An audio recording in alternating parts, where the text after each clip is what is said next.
Hello, everybody, and welcome to Be the Wolf. I am here today with Ed Ray, who is an impressive young man who got that quote, really big dream life that a lot of people are trying to get, right? He got the girl, he got the success, he did all the things right. And I know some of you out there have worked really hard to do all the things right, hoping to get that life that promised to be the end all be all. And what a lot of people don't realize is that life may not be the right life for you. And all that chasing and all the doing the right things leads to sometimes what you want. Sometimes it feels really great. And sometimes it doesn't feel so great. And so we're going to talk about when it doesn't feel so great. And for those of you who are working really hard to do all the right things, and you sometimes get and reach those goals, but they don't feel how you want them to feel, how you expect them to feel, this episode is definitely going to be for you. Before we jump in, Ed, do you want to give us just a quick little intro, who you are, what you do, how you help people? Sure. So as Genea said, I'm Ed Ray, and I've been a copywriter for the last 10 years. I started my journey into self-development when I was 11. I'm 25 now, so I've been really trying to figure my shit out for some time.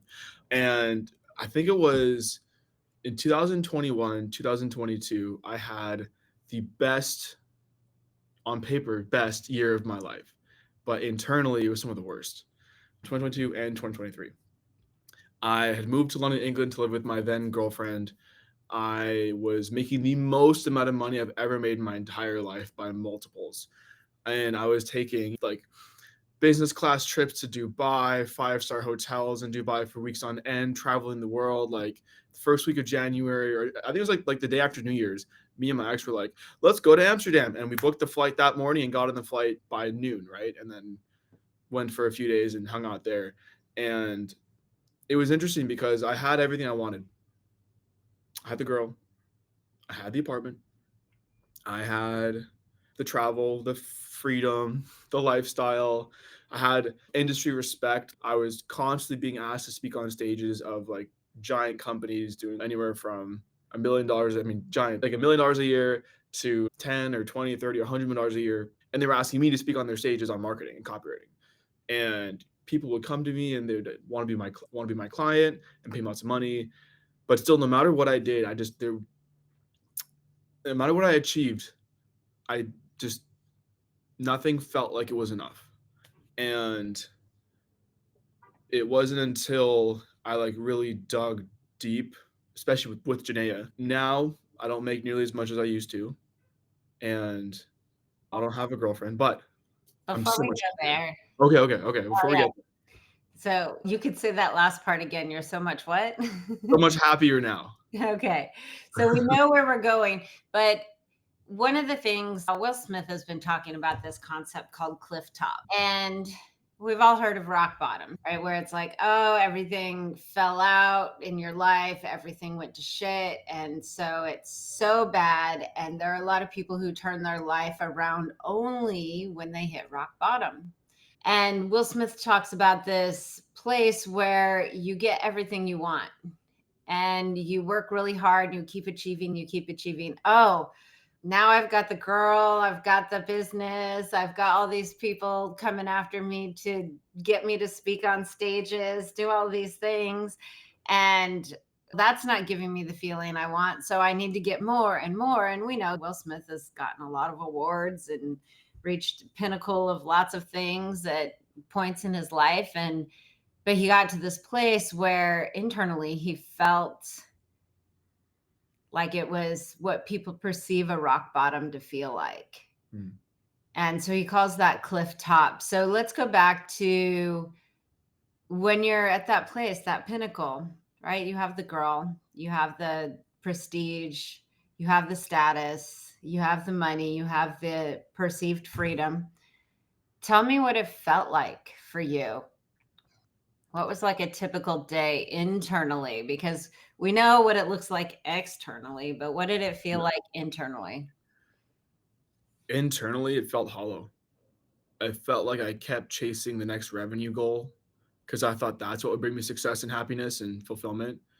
I kept looking to other people to validate that I'm doing a good job, What did that that look I like for should. you? Give me an example. Yeah, so I would join masterminds and programs, and I would see what everybody else is doing and think, "Oh, I need to do that." And sure, I would find some success sometimes with that, but it always felt off. Like, if like, internally, it felt misaligned, it felt wrong. Like, even though the results were there and the clients were happy, I wasn't happy. It felt like I was, like, going against my natural instincts and tendencies because I valued what the group thought and what the group was doing more than my own individuality and, like, how I would run my business differently.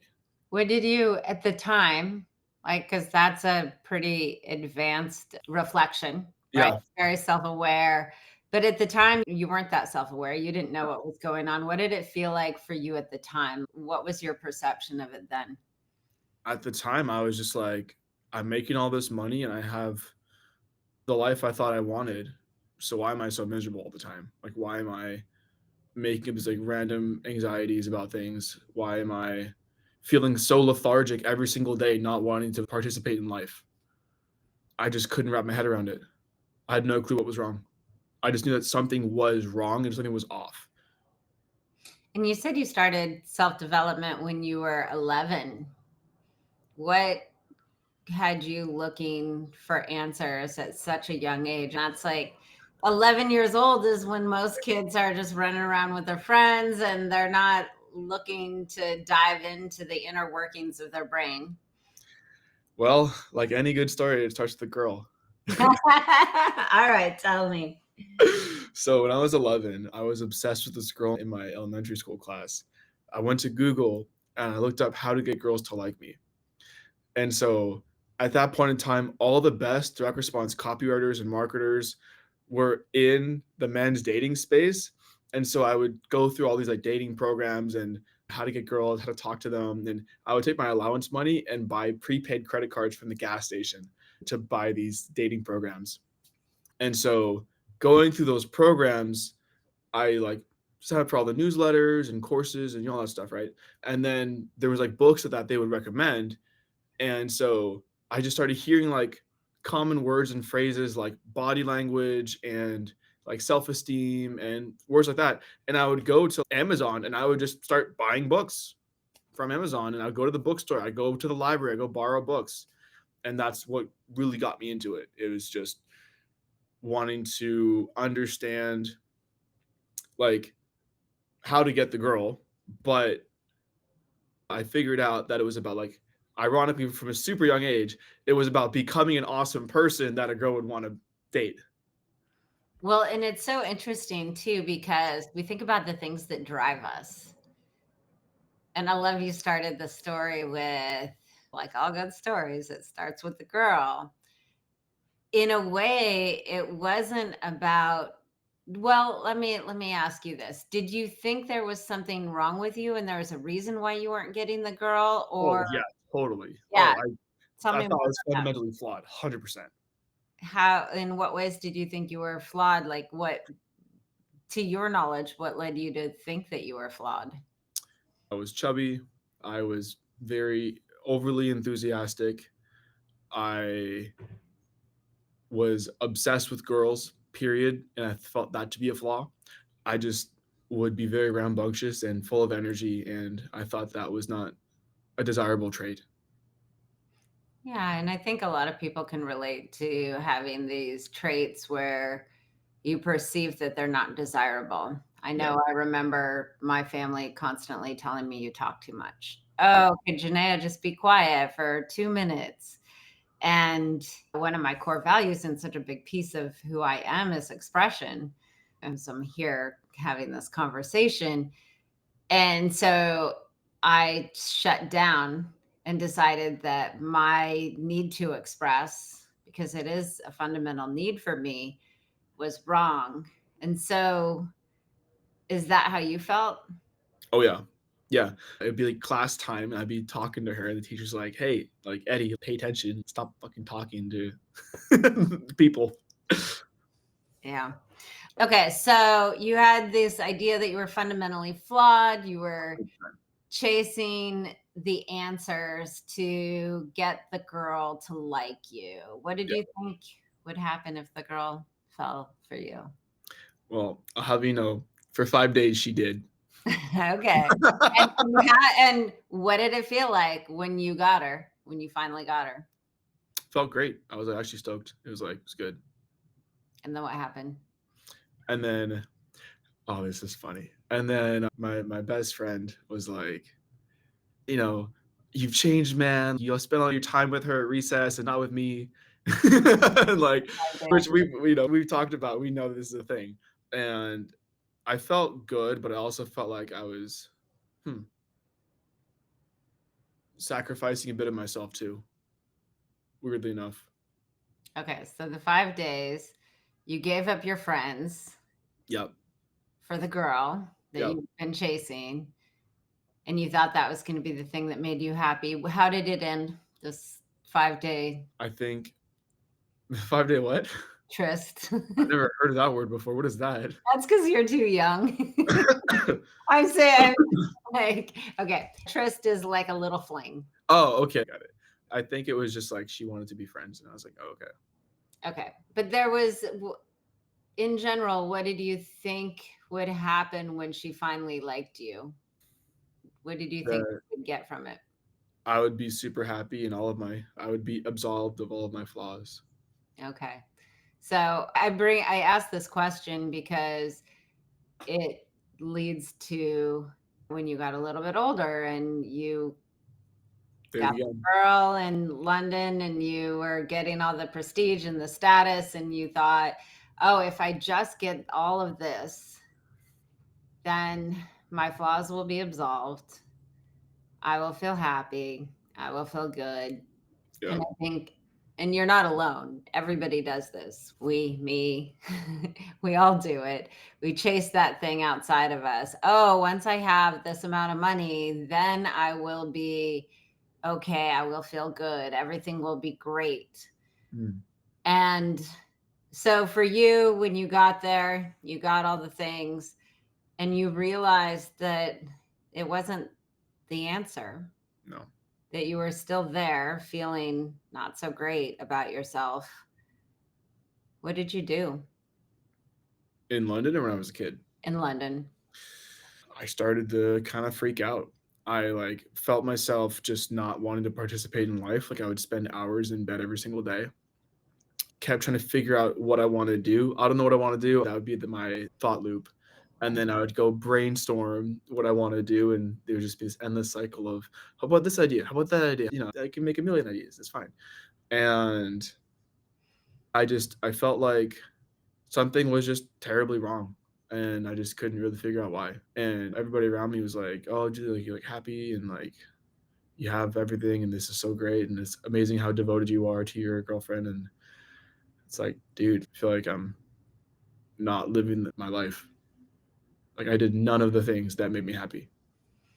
I only did things that made her happy. And why that? I thought that I had to sacrifice myself. I mean, this is subconscious. Now I'm aware of it, but I felt like there wasn't room for both of us in the relationship. So describe what it felt like. I mean, I know for me, I can go there and I'll share a little bit of my story too, just so people can have a contrast of two different versions of the same thing. At the time, what did it feel if you didn't sacrifice and give up what you wanted, if you didn't do all the things to make her happy, what did you feel would be the consequences at the time? Not so much now, Yeah, but yeah. I felt like she wouldn't want me. Period. And to be clear, this is not a stab at her. This is my own internal stuff. right. It's like, for example, I love Japan. Japan is like my home. And I was like, oh, maybe I'll go with a boys' trip to Japan. And I felt so terrified that she would not approve of me doing that, which is like silly, Yeah. right? But I felt like at that time, again, not because of her, because of me, that there wasn't space for my wants and needs in the relationship. period. And if it's a programming, anyway, it doesn't matter where it came from, but that's how I felt, is that if I didn't do what made her happy, because I felt like I had to earn and buy her love, and if it became, again, looking back now, very transactional. And Mhm. that's how I showed up in that relationship 110%. So it's transactional and at the cost of myself. Yeah. I know for me, in one of my early, like my first love, it was a very toxic relationship, but he was very jealous. Mm. And I remember going shopping to the mall. I don't even know if they have malls anymore. Yeah, I don't really think so. Yeah, people don't They really don't go. really have malls anymore. People don't hang out at the mall much these days. Okay, anyway, so I went to shopping with my friend Beth, and I got back to be with my boyfriend. My boyfriend was like, "Who did you and met Beth meet when you went shopping?" Like, just drilling me down. And I was like, "Nobody. We just went shopping, dude. Like, what the fuck?" But because I also was so afraid of losing that love, of not being wanted, being thrown out, being abandoned, and that's all like reflections of my childhood shit, that I just stopped hanging out with my friends little by little. And it's funny, people Mm. talk about, oh, narcissists ostracize you from your friends. But I think for a lot of people, I can't speak for anybody else, and I can't say that my ex was a narcissist, but the patterning was that he will be so upset when I do. So it's just safer and easier to just not hang out with my friends. And so I was the one who ostracized myself from my friends. History had shown me that he would be jealous and it would be a hassle, but I didn't want to lose him. So I just opted to try and put his needs first, put his experience first, make him happy at the expense of me losing my friends, me going back to school, studying photography, doing the things that I really wanted to do. And it sounds very similar to what you did. 100%. Yeah.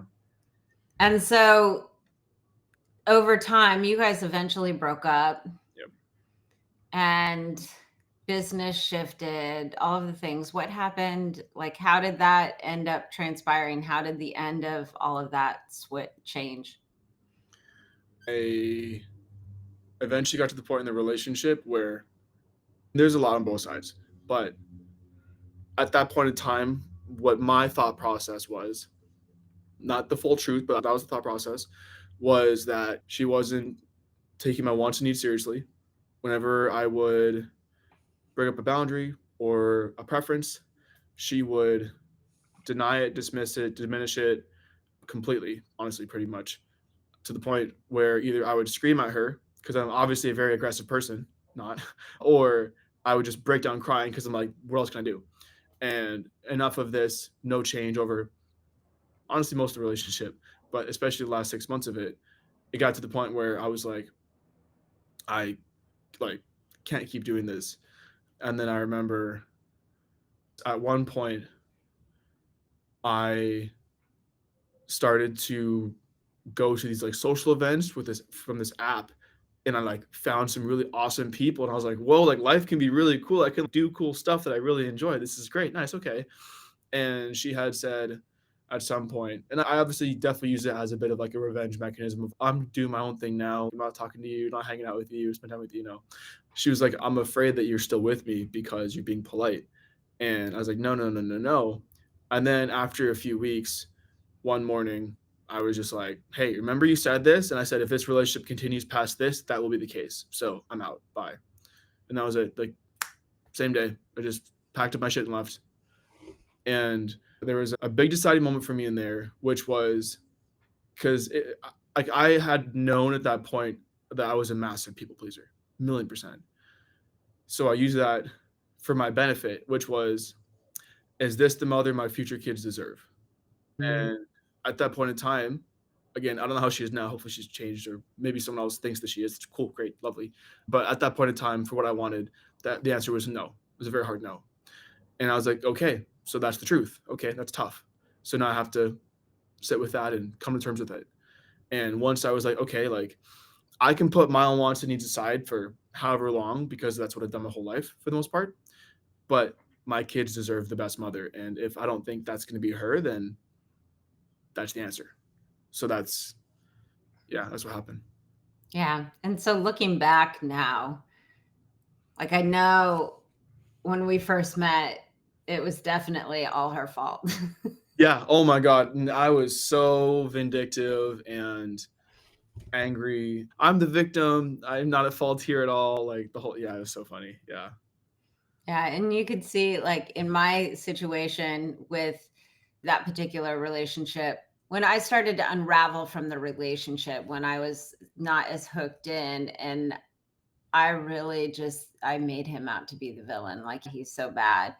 But in the relationship, sometimes people when a relationship's not healthy, people ask, "Why did you stay so long?"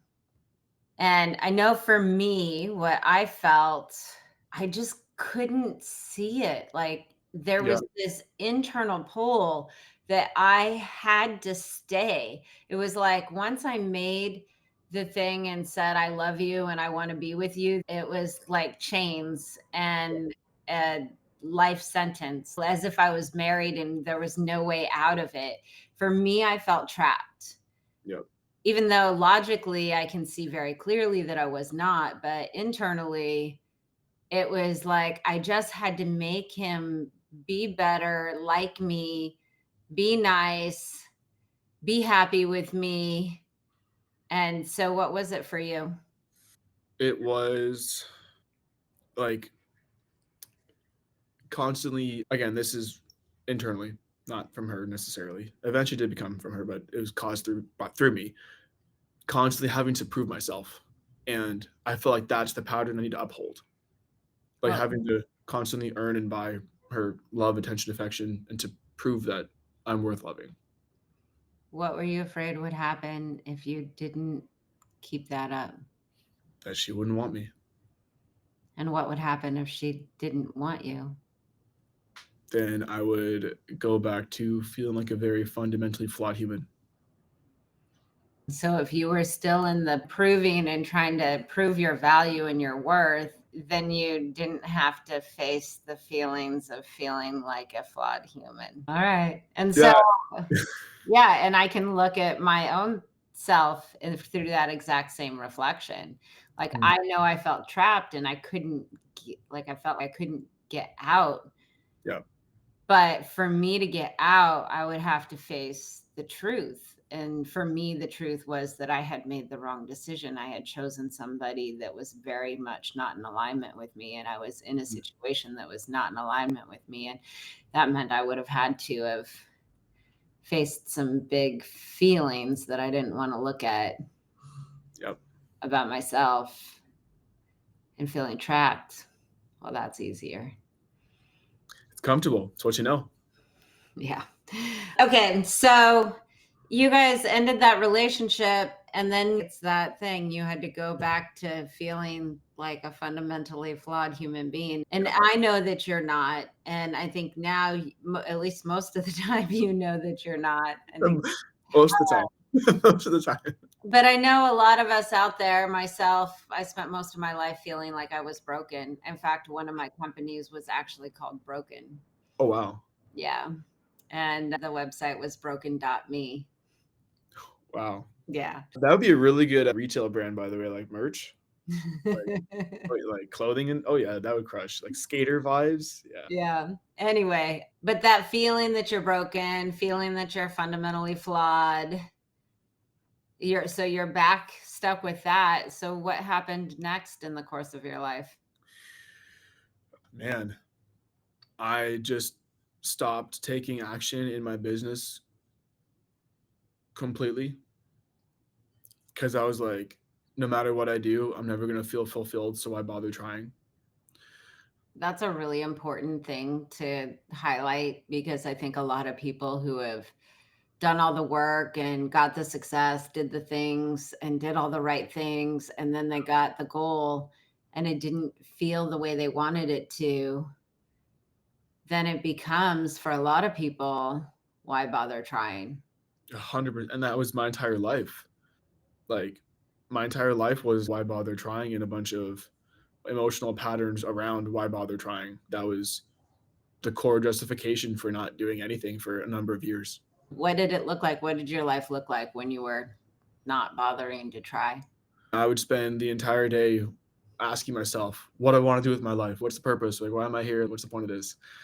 And I would start a business, start an offer, and then make a bit of money and go, oh, I hate this, then burn it down, and then start a different offer, and then make some money, and then burn it down. And oh, I hate this. It was just this like crazy cycle of just constantly burning things, like starting things and burning them down because I felt that it wouldn't give me the fulfillment that I was looking for. And to a certain extent, that was true because I wasn't operating from me. And no matter what I built, it would not bring me fulfillment to the level that I'm looking for.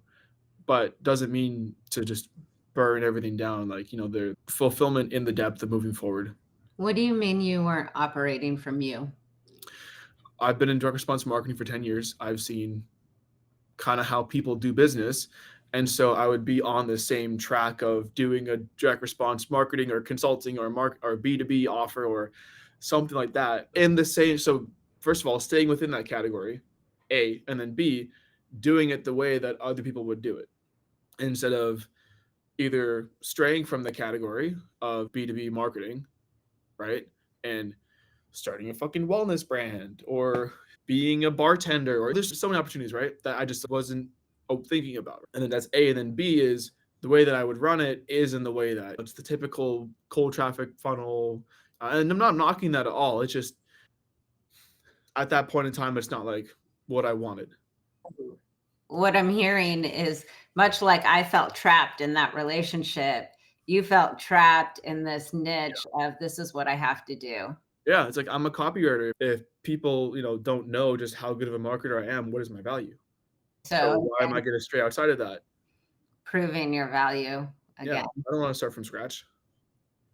Yeah, I think that's super relatable. I don't want to start from scratch. I already have some status and recognition over here. Yeah, actually, sorry. Before we go on, things come Yeah. up for me. It reminds me of a quote from in David Data's book, The Way of the Superior Man, where he talks about like when you're in between purpose, and like, his concept is that purpose is layers, and you go deeper and deeper, right?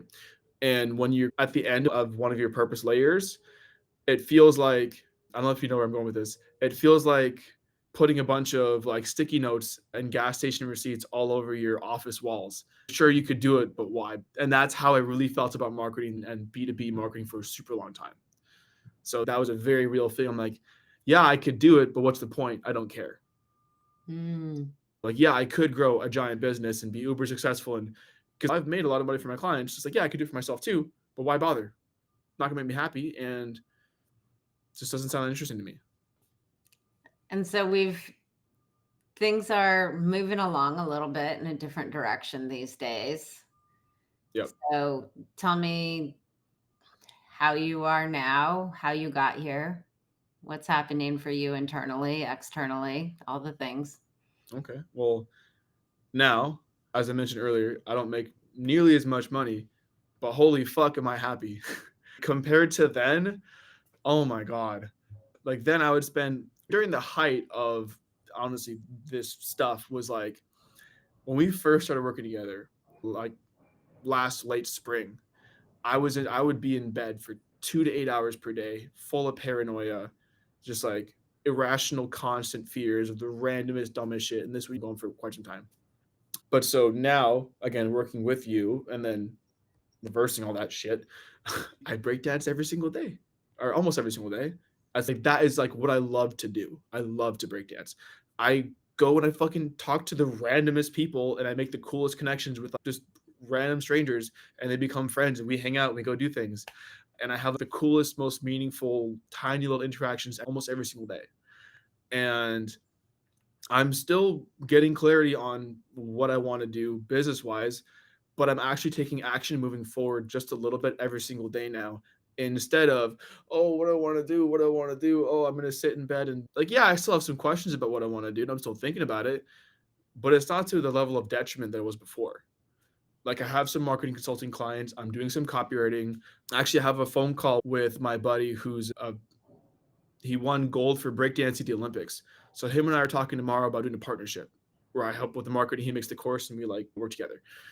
It's like, what? That's sick, dude. That's awesome, man. And I'm working on another project as well right now. I'm helping bring self-development to the Japanese speaking market. I'm partnered up on that as well. I'm taking my passions and things I really enjoy doing, and I'm using marketing as a vehicle to help me go deeper into those things, which is really neat, which I really enjoy. So I'm super stoked. And do I have a long-term vision? Not really right now. Am I enjoying what's right in front of me and taking action on what's in front of me? Absolutely. Yeah. And it's not always, we paint this picture when we're on the other side of the mess, or at least partially on the other side of the mess. It's so great. It doesn't mean that we're not still faced with the stuff from the mess coming up. Yeah. But one of my mentors says it's like you raise your average. Yeah. So if your average was on a scale of 1 to 10 before, what would you have given it? Like a -6, dude. Like, it was bad. It was really, really bad. Oh my gosh, it was so bad. And so now what would you say your average is? Like 6 or 7. And that's a big deal. I think a lot of people, when they're stepping into doing some work or they're buying into a program or whatever it is, they want that quick fix. Yeah. And when you're searching for a quick fix, that's almost always a sure sign that there's something mental, that there's something emotional going on. In your experience, how many quick fixes did you try? How much time you got? Not a lot. Way too many. Way too many. And what was your experience with every time you bought into something that was supposed to solve the problem? Or how much money did you spend trying to solve the problem? Oh god, over $250,000. Coaching, therapy, mushroom, plant ceremonies, Reiki, meditation, tarot cards, crystals, retreats, workshops, life coaching, men's coaching, positive thinking, ignoring it, video games, movies, joining business masterminds, new ways to scale my business and change business models. It's all hypnosis and so much more I haven't even mentioned by a lot. Yeah, and I think there's one really important thread, right? There's no quick fix that will do it, Yeah. but there's one really important thread, I think, when we really want to make a change, is that we have to make an internal decision that we're willing to see what we need to see and let go of what we need to let go of in order to get the life that we truly want, the life that actually really feels good. For you, when did you make that decision? Not too long ago. And what was, once you finally made that decision, how did it affect the actual work you were doing to actually get the life of peace, love, joy, happiness, freedom? Yeah, it was really interesting. I want to say it was a few months ago, maybe 3, 4, 5, 6 months ago. Probably closer to, like, I was starting to decide a bit more, and then I think about 3 months ago, I was like, "Yeah, we're doing this." It's interesting because when you actually make the decision, like, before you're doing the work, it's like, yeah, you're doing the work, but you're not doing the work. And It's what I like mean by that is, where yeah, everybody's doing all the right things. So those of you who are yeah, feeling you're doing all the right things, and I totally did this. I'm not like saying calling anybody out. I did the same thing. I was doing all the right things, but I hadn't made the decision that I was willing to let go of what I needed to let go of and see what I needed to see in yeah, order to get the life that I want. So go on. yeah, 100%. It's entirely different because even the most when you make the decision, even the most basic things work for you. Like, when you make the decision, the simplest, dumbest things work for you, like gratitude and journaling and meditation. They actually do start to work because you're doing it from a place of embodiment, not from this like fake, oh, I'm helpless. Oh, I don't want my life to change because I know I'm attached to the crap that I've built my entire life off. Again, no judgment. That was me for that was me. I was the CEO of that shit for so long. Yeah, me too. Too. So yeah, it's the strangest thing. Like when I was at the retreat with your mentor, right? And I was helping carry the cinder blocks. Even that was a practice towards improving myself. And I had to overcome some mental, it sounds really stupid and simple, but like everything in your life becomes the work to work on yourself when you make the decision that your life is going to change and you're going to do the stuff properly.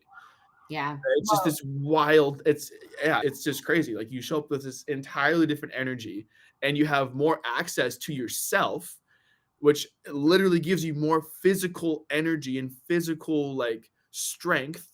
Like I'm retardedly strong now. It's wild. Yeah, I'm a big guy, but Jesus, I can lift. Once I start getting access to myself and the strength back from the, but that stems from the decision of choosing to have my life be different and to show up different because it's not what you do, it's how you do it. And we had this conversation over text this morning. Uh, Yeah. it's the energy you show up with it at. It's like the best example that I give to people is if someone says, I love you, let's say your partner, spouse, girlfriend, boyfriend, he, she, they, whatever, whoever it is, dog, whatever. And they say, I love you to you.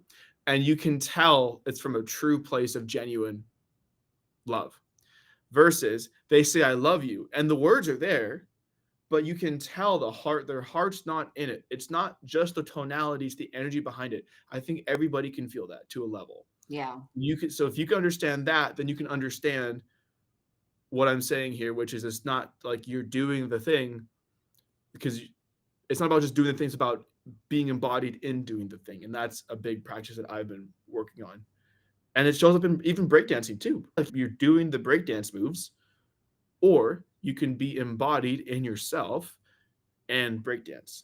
And the moves are totally different. Yeah.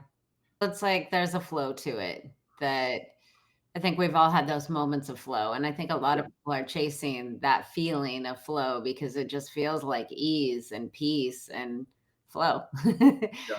And that when you hit that, you're in a different place. But when you're in a negative emotional state, when you're thinking about what other people are going to think, and when you're worried about who you should be, who you need to be, like you can't hit flow because you're not actually in yourself. You're outside of yourself, looking at yourself, perceiving yourself from everybody else's perception.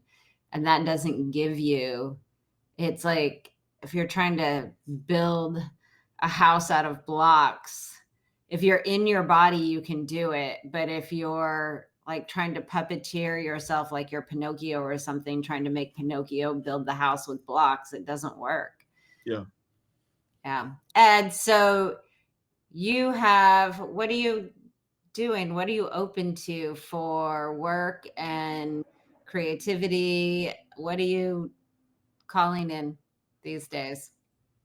Well, what I'm calling in these days is marketing consulting. So if you have an offer that is not selling as well as you would like it to, or you have a business that's not as profitable as you'd like it to be, if you're running paid advertisements and they're also not as profitable as you want them to be, I can support you with that. Or if you're looking to have long form sales letters, upsells, downsells, order bumps, email sequences, and ads, full stack, I'll take care of that for you as well. That's the kind of work I'm really enjoying doing right now. Okay. And one of the things, great partnerships usually happen because there's alignment of values, right? So, what are your core values? What are the things that are really important to you that kind of set up for really great partnerships and great working relationships? So, number one is pushing the limits. I really push the envelope with marketing in a way that, of course, is in line with brand and voice and stuff, but you have to be open to not just taking risk, but pushing the envelope of what's normal and accepted in your industry. That's first. So you have to be a leader and a trailblazer in that way. Two, play. We're gonna have fun. We're gonna mess around, fuck around, make jokes. because the best copywriting and marketing offer just comes from fun, right? Third is unity, is I love connection and having a good relationship with people. I don't really believe in the whole like pay me once and never see you again.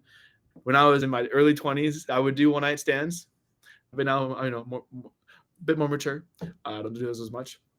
Fourth is deep understanding. So if you have something like truly a really cool offer, product, service, business that really helps people, especially if you have a lot of knowledge to share around it, I love to learn. I love to go deep into what your product is so I can help explain and teach that as best as I can, that actually portrays what you do and what you sell in a way that's super valuable for other people. Because a lot of people are just there to sell, but they're actually help portray your offer in the best way possible. And then, of course, peace. It's got to be easy, so simple, and fun. All right. Well, thank you, Ed, for sharing your story and talking about the deep, dark shit that people don't talk about, that they pretend doesn't exist. But I know so many people out there go through the same thing, and it's important to talk about it. My pleasure. Thank you for having me on. All right. And remember, everybody, when you operate from the truth of who you are, humanity evolves. We'll see you next time on Be the Wolf. Bye, everyone.